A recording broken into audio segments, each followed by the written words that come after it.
6 महत्वपूर्ण बातें जो हर सनातनी युवक को पता होना चाहिए, हर हिंदू को पता होना चाहिए। सर्वप्रथम मैं आपसे एक सवाल पूछना चाहता हूं, क्या भगवान श्री कृष्ण, भगवान Shri Ram house of Lord के इंग्लैंड के सदस्य रहे थे? नहीं ना। तो ये क्या लगा रखा है, Lord of Rama, Lord of Krishna? सीधे सीधे कहिए ना, भगवान श्री कृष्ण, भगवान श्री राम। ये सीधे सीधे बताइए कि हम अपने हिंदू देवताओं का भगवान क्या क्या अर्थ करते हैं, जिसका वर्णन इंग्रज अपने शब्दों में नहीं कर सकते। तो ये तो गर्व की बात है। दूसरी बात, किसी की मृत्यु के पश्चात आजकल लिखने का फैशन आया है RIP, यानी कि इतना शॉर्टकट यूज किया कि उस शॉर्टकट का अर्थ ही हमको नहीं पता। RIP का अर्थ होता है रेस्ट इन पीस, यानी कि मरने के पश्चात उसे मोक्ष प्राप्ति ना हो, बल्कि वो शांति के साथ किसी कब्र के अंदर पड़ा रहे और वहीं पर दफन हो जाए। लेकिन हमारे सनातन धर्म के अनुसार किसी मृत्यु के पश्चात उसका पुनर्जन्म होता है, उसे ओम शांति कह के मोक्ष प्राप्ति हो, ऐसी कल्पना की जाती है, संकल्पना ली जाती है।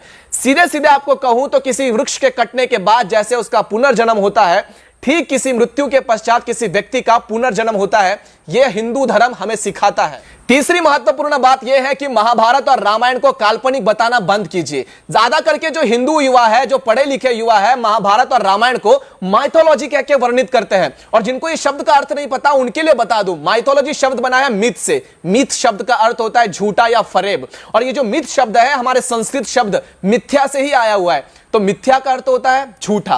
तो रामायण और महाभारत को झूठा कहने वालों, अपने आप पर शर्म करो और सनातन होने पर गर्व करो। इन्हें माइथोलॉजी कहकर हमारे भगवान श्री कृष्ण और भगवान श्री राम का अपमान करना बंद करे और इन्हें अपना इतिहास कहे, ना कि माइथोलॉजी। चौथा सबसे महत्वपूर्ण बात यह है कि अपने इष्ट देवताओं का सम्मान करें, उनकी पूजा नित्य शाम करें।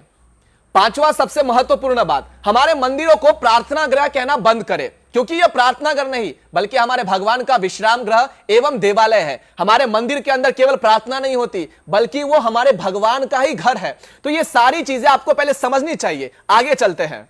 और अंतिम बात हमें समझना चाहिए कि आजकल के जो पढ़े लिखे माँ बाप होते हैं वो अपने बच्चों के लिए केक लाते हैं, उस केक के ऊपर दिया जलाते हैं या फिर मोमबत्ती लगाते हैं और उसे फूंक मारकर जन्मदिन मनवाते हैं। आप लोग को समझना चाहिए कि हिंदू धर्म के अनुसार अग्नि को बुझाना सबसे ज्यादा अपशकुन माना गया है। अपने बच्चों को सिखाइए कि तमसो मां ज्योतिर्गमय। इसका अर्थ यह होता है कि अग्नि देवता को प्रज्वलित करके हम अपने बच्चों के उज्जवल भविष्य की कामना अपने इष्ट देव से करते हैं, अग्निदेव से करते हैं। लेकिन अंग्रेजों के जो चोचले हैं उसको मनाते मनाते हम लोग भूल चुके हैं कि आखिरकार हमारी धर्म क्या है, हमारा सभ्यता क्या है, हमारी संस्कृति क्या है। लेकिन जब तक आप जैसे और हम जैसे युवा जीवित हैं, तब तक अपने सनातनियों को जागृत करने का प्रयास पूर्णतः करते रहेंगे। इस वीडियो से अगर आपको कुछ सीख मिली है तो आगे तक जरूर पहुंचाएं और हर उस युवा सनातनियों को बताएं कि आखिरकार ये 6 महत्वपूर्ण बातें जो आपको मैंने बताई है वो कितना ज्यादा मायने रखती है हमारे सनातन धर्म के अंदर। तब तक के लिए जय सनातन।